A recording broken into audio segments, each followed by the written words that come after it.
The ideas for your novels, where did they come from? I think that's probably the most difficult thing to explain because they come from everywhere. I think every book, every story is like building a puzzle with lots of different pieces. And some of the pieces go back to 10, 15 years ago when I read something or heard something. Some of the pieces will be something that I just came up with subconsciously or that I read in the past week or so. It's very difficult to say. They come from all over. Some are just the kernel of the story is something that I see in my mind's eye, just like a photograph that you see that's very dramatic, and you think, wow, that'll make a nice story. And others come from a little newspaper story. Everyone is I different. understand you read widely. You've just mentioned that the idea could be 15 years old. Are you ever concerned that that idea that's in the back of your mind was in another novel somewhere, that you read a long time ago and forgot it in the time, Mr. Times, and somebody else wrote that?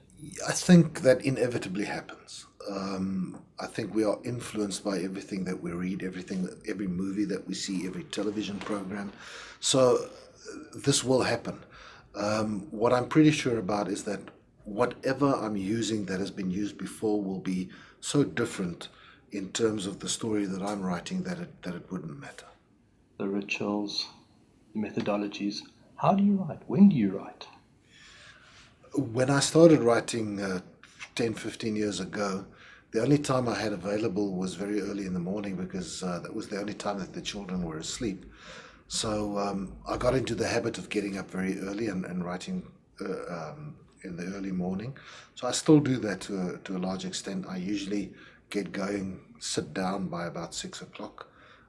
Either myself or my wife will make a big pot of very strong black coffee that we grind ourselves. So with the coffee, I'm in front of the laptop at, let's say, 6 o'clock, and then I'll review what I did the previous day just to get into the story again. And I'll probably write until just past 7:30 until the kids have breakfast. I'll have breakfast with them, and then I'll continue writing until round about lunchtime. The act of writing, do you write quickly? Do you agonize over sentences? Every day is different. It's a lot like jogging. If you're a jogger, you'll know that some days you just go out on the road and you really battle and struggle, and other days things go very well. And then maybe once or twice a year you get a runner's high and you just can't stop running. And writing is a lot like that. Mostly it's grind. It's slow and hard.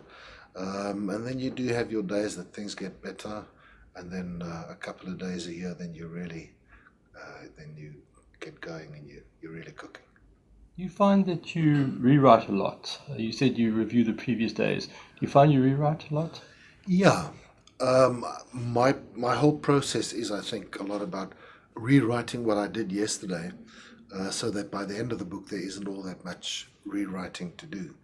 But I will review and rewrite what I did the day before, very seriously, very with a lot of focus to make sure that when I do carry on, I'm very happy with what was done. Is that part of your writing style that you have to perfect what has gone before? You write sort of in a linear fashion? I write in a linear fashion. I don't think it's possible to perfect what you've done before. It's one thing that I'm always aware of is that it's not perfect. Um, I try to approach it with, is it good enough to move on? But you try to get it as good as possible, but perfect it will never be.